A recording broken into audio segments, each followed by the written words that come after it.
ఆచి chicken masala stock మార్కెట్లు కుప్పకూలాయి, భారీ నష్టాలతో కొనసాగుతున్నాయి. పశ్చిమాసియాలో కీలక గ్యాస్ చమురు క్షేత్రాలను లక్ష్యంగా చేసుకుని ఇరాన్ దాడులు జరపడం అంతర్జాతీయ మార్కెట్లపై తీవ్ర ప్రభావాన్ని చూపిస్తోంది. సరఫరా అంచనాలపై నెలకొన్న ఆందోళన కారణంగా బ్రెంట్ క్రూడ్ ఒక బ్యారెల్కు 3% పెరిగి $111 చేరింది. దీంతో మన సూచీలు భారీ నష్టాలతో కదలాడుతున్నాయి. సెన్సెక్స్ 2200 పాయింట్లకు పైగా నష్టపోయింది. అలాగే నిఫ్టీ సైతం 655 పాయింట్లు నష్టపోయింది. మదుపర్ల సంపదగా భావించే బీఎస్ఈలో నమోదిత కంపెనీల మొత్తం విలువ దాదాపు 7 లక్షలు.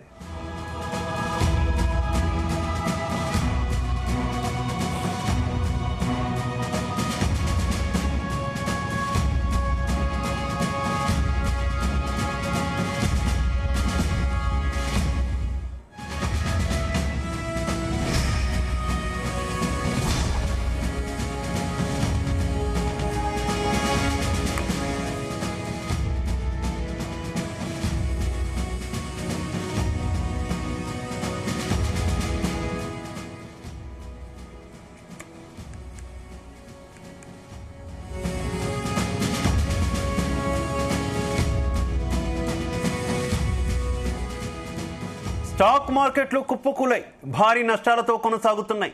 పశ్చిమాసియాలో కీలక గ్యాస్ చమురు క్షేత్రాలను లక్ష్యంగా చేసుకుని ఇరాన్ దాడులు జరపడం అంతర్జాతీయ మార్కెట్లపై తీవ్ర ప్రభావాన్ని చూపిస్తోంది.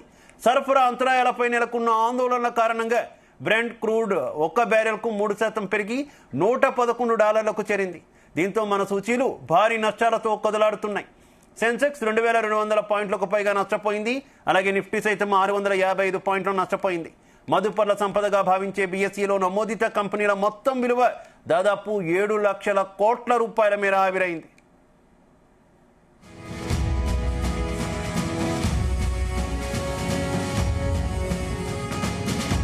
రేటుకి ఇదే విషయానికి సంబంధించి మరింత అప్డేట్ మా బిజినెస్ కరెస్పాండెంట్ రవిప్రసాద్ అందిస్తారు. రవిప్రసాద్.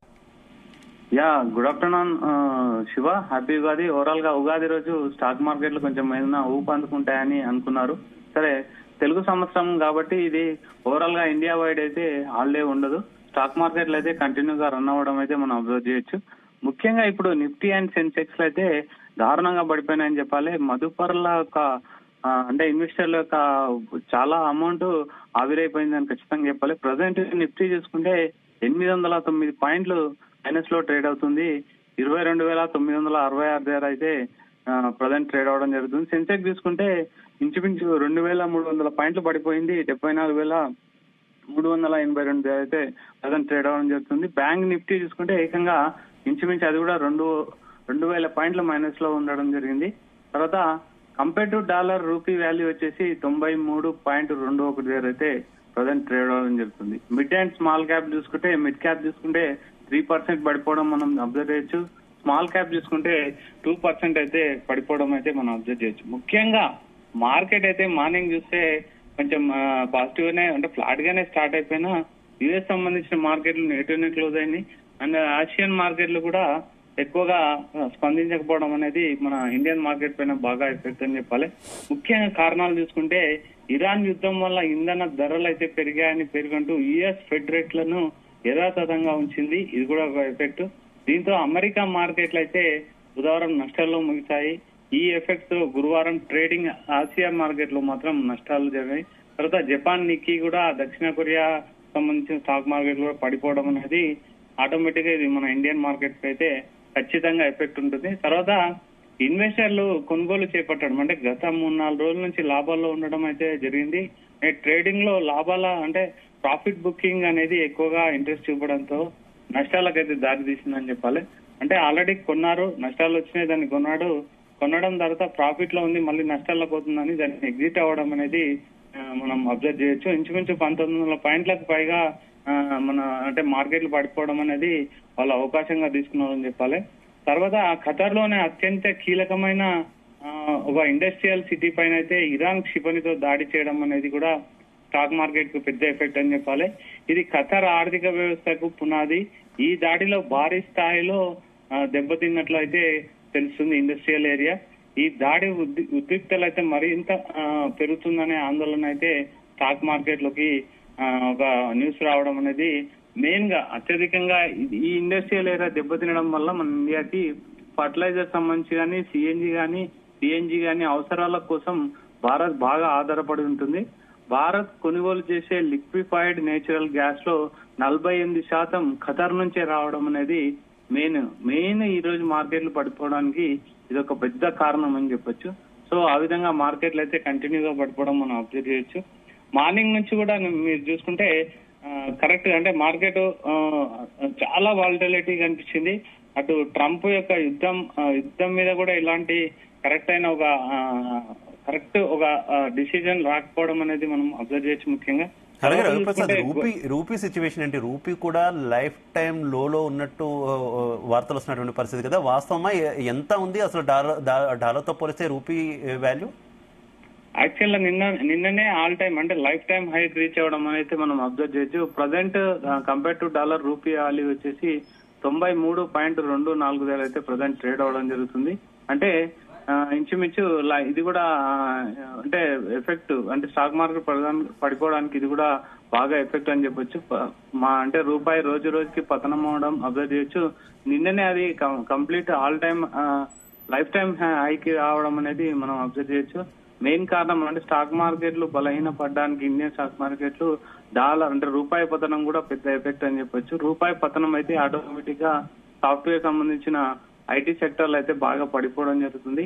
ఐటీ సెక్టర్లు పడిపోవడం వల్ల ఇండియాకి సంబంధించిన చాలా మటుకు అంటే బ్యాంకింగ్ వ్యవస్థ పైన కానీ ఆటోమేటిక్ ఆధారపడి ఉంటుంది. ఎందుకంటే ఐటీ వాళ్ళు ఎక్కువగా హౌసింగ్ లోన్స్ కానీ వేరే లోన్స్ తీసుకోవడం జరుగుతుంది.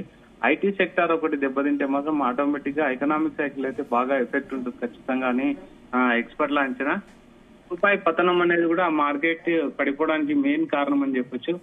ముఖ్యంగా చూసుకుంటే ఇంతకుముందు నేను చెప్పినట్టు ఖతార్ ఒక బాంబు పేలుడు ఇండస్ట్రియల్ ఏరియాలు అనేది ఈ రోజు స్టాక్ మార్కెట్ లో ఎక్కువగా పడిపోవడానికి కారణం అని అయితే ఖచ్చితంగా చెప్పొచ్చు. ముఖ్యంగా నిన్నట్టు అంటే లాస్ట్ ఒక 15-20 డేస్ నుంచి అంటే 19 డేస్ కావాల్సింది యుద్ధం మొదలయ్యి 19 డేస్ నుంచి ఇంచుమించు 12% అయితే నిఫ్టీ పడిపోవడం మనం అబ్జర్వ్ చేయొచ్చు.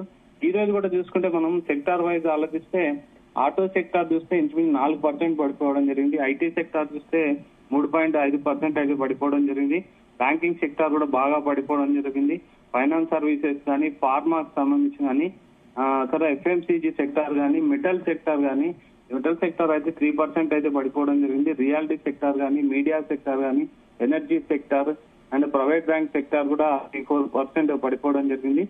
ఈ విధంగా చూస్తే ప్రతి ఒక్క సెక్టార్ ఇంచుమించు 2% పైనే పడిపోవడం అనేది స్టాక్ మార్కెట్ లో పెద్ద ఎదురు దెబ్బ ఇన్వెస్టర్లకు అని చెప్పాలి. లక్షల కోట్లు అయితే ఇన్వెస్టర్లకు అమౌంట్ అయితే ఆవిరైపోయిందని ఖచ్చితంగా చెప్పాలి. ఈ విధంగా స్టాక్ మార్కెట్ లో అయితే యుద్ధం యొక్క ప్రభావం కంటిన్యూగా ఉంది. ప్రజెంట్ గోల్డ్ అండ్ సిల్వర్ చూసుకున్నా ఇంచుమించు గోల్డ్ 3.5% పడిపోవడం జరిగింది. 1,48,420 దగ్గర ప్రజెంట్ ట్రేడ్ అవ్వడం జరిగింది 10 గ్రామ్స్. అండ్ సిల్వర్ కేజీ వచ్చేసి -5.840% అయితే పడిపోవడం జరిగింది. అంటే 2,33,680 దగ్గర అయితే పర్ కేజీ ప్రజెంట్ అయితే ట్రేడ్ అవడం మనం అబ్జర్వ్ చేయొచ్చు. ఓవరాల్ గా మార్కెట్లు అయితే చాలా నెగిటివ్ లో ఉన్నాయి. లక్షల కోట్ల ఇన్వెస్టర్లకు అమౌంట్ అయితే ఆవిరైపోయిందని చెప్పాలి. బాగా నష్టపోయారు అని చెప్పాలి. ఖచ్చితంగా ఈ ఎఫెక్ట్ ఇంకా రాను ఎక్కువగా ఉంటుందని అయితే ఖచ్చితంగా చెప్పడం జరిగింది. అంతేకాకుండా బ్రెంట్ క్రూడ్ ఆయిల్ బ్యారెల్ కు కూడా అంటే 3% పెరగడం అంటే ఇంచుమించు $111 చేరడం మనం అబ్జర్వ్ చేయొచ్చు. ముఖ్యంగా ఇంతకుముందు డిబేట్ లో కూడా ఒకసారి చెప్పడం జరిగింది. భరత్ సార్ డిబేట్ లో 140-150కి రీచ్ అయితే మాత్రం మనకు స్టాక్ మార్కెట్లు కానీ మన ఎకనామీ కానీ బాగా దెబ్బతింటుంది ఇంతకుముందు ఒక డిబేట్ లో చెప్పడం జరిగింది. అదే విధంగా ఇప్పుడు 111 అంటే 3% పెరిగితేనే ప్రజెంట్ ఇండియన్ స్టాక్ మార్కెట్లు అయితే అల్లకల్లోలం జరిగినాయని అయితే మనం అబ్జర్వ్ చేయొచ్చు. ఈ విధంగా మధ్యాహ్నం 2:45 నిమిషాల సమయంలో అయితే సెన్సెక్స్ 2,289 పాయింట్లు పడిపోవడం జరిగింది. తర్వాత నిఫ్టీ చూస్తే 655 పాయింట్లు పడిపోవడం మనం అబ్జర్వ్ చేయొచ్చు. రూపాయి అయితే అంటే అంతకుముందు మాట్లాడినట్టు ఆల్ టైమ్ లోకి అయితే పడిపోవడం మనం అయితే అబ్జర్వ్ చేయొచ్చు. అంటే 92.89గా ప్రజెంట్ అయితే ట్రేడ్ అవడం జరుగుతుంది. సెన్సెక్స్ లో కూడా 30 స్టాక్స్ లో అన్ని నష్టాల్లో కొనసాగడం అయితే మనం అబ్జర్వ్ చేయొచ్చు. ముఖ్యంగా ఎటర్నల్ కానీ, ఎల్ఎన్టీ కానీ, బజాజ్ ఫైనాన్స్ కానీ, HDFC bank and Bajaj Finserv కానీ స్టాక్స్ ప్రధానంగా నష్టాల్లో అయితే మనం అబ్జర్వ్ చేయొచ్చు. ఇన్వెస్టర్ల ఒక అమౌంట్ అయితే బిఎస్సి లో మొత్తం ఓవరాల్ చూస్తే 7 లక్షల కోట్లు అయితే నష్టపోయారని అయితే ఖచ్చితంగా చెప్పొచ్చు. ఓవరాల్ గా యుద్ధం కొనసాగుతుంది. ఇంధనం యొక్క రేట్లు అయితే కంటిన్యూగా పెరగడం జరుగుతుంది. అండ్ ఇన్వెస్టర్లు కూడా ప్రాఫిట్ బుకింగ్ లో ఉన్నారు. కొంతమంది నష్టాల్లో ఉండడం జరిగింది. కొంతమంది అయితే ప్రాఫిట్ బుకింగ్ వెళ్ళడం జరుగుతుంది. తర్వాత ఖతార్ లో ఆ ఇండస్ట్రియల్ ఏరియా పైన అటాక్ అనేది మనకు చాలా అంటే 47% ఇంచుమించు ఆ న్యాచురల్ గా అక్కడి నుంచే వస్తుంది. మనకు రోజుల్లో ఎక్కువ షార్టేజ్ ఏర్పడితే మాత్రం ప్రజెంట్ ఇప్పటికే చూసుకుంటే అన్ని అంటే హోటల్స్ కానీ వివిధ ఇండస్ట్రియల్ ఏరియాల్లో కానీ చాలా మటుకు అంటే కట్ చేయడం జరిగింది. అంటే ఫుడ్ కు సంబంధించిన వాటి కానీ ఆయిల్ బేస్డ్ ఏమన్నా వర్క్ ఉంటే మాత్రం దాని షిఫ్ట్లు వైజ్ కూడా ఒక షిఫ్ట్లు అయితే తీసేయడం జరిగింది. అదేవిధంగా ఫుడ్ కు సంబంధించిన హోటల్లో అయితే ఫుడ్ కట్ చేయడం జరిగింది. ఈ విధంగా అయితే ఎకానమీ అయితే బాగా తింటుంది. ఇంకా తినొచ్చు. వార్ అయితే కంటిన్యూ అయితే మాత్రం పరిస్థితులు అల్లకల్లోలంగా ఉంటాయి. ఖతార్ ఎఫెక్ట్ అయితే ఇంకా చాలా ఎక్కువగా ఉంటుందని అయితే ఎక్స్పర్ట్లు అయితే ఖచ్చితంగా భావిస్తున్నారు. సో అంటే ఇన్వెస్టర్లకు ఎక్స్పర్ట్స్ చెప్పేది అంటే ప్రజెంట్ అయితే అబ్జర్వ్ చేయడం, ముఖ్యంగా ఎలాంటి అంటే బై చేయాలనుకుంటే మాత్రం ఫండమెంటల్ స్ట్రాంగ్ ఉన్న వాటిని తీసుకోవాలి. ప్రజెంట్ ఇంచుమించు అన్ని 40-50% అయితే మైనస్ లో ఉన్నాయి. చాలా అంటే వెల్ నోన్ కంపెనీలు ఫేర్ వాల్యూలో ఉన్నాయి. ఇప్పుడు మీరు బై చేస్తే మాత్రం భవిష్యత్తులో ఖచ్చితంగా మీకు ప్రాఫిట్స్ ఉంటాయని అయితే చెప్పడం జరిగింది. ఓవరాల్ గా ప్రజెంట్ ఇంకా చూసుకుంటే నిఫ్టీ అయితే 22,972 దగ్గర, సెన్సెక్స్ చూసుకుంటే 74,000 దగ్గర అయితే ప్రజెంట్ ట్రేడ్ అవడం జరుగుతుంది. ఓవరాల్ గా ఇంకా నష్టాలు కొనసాగుతున్నాయి కానీ తగ్గే అవకాశం అయితే కనిపించట్లేదు. శుభ రైట్, ఓకే, థ్యాంక్ యూ.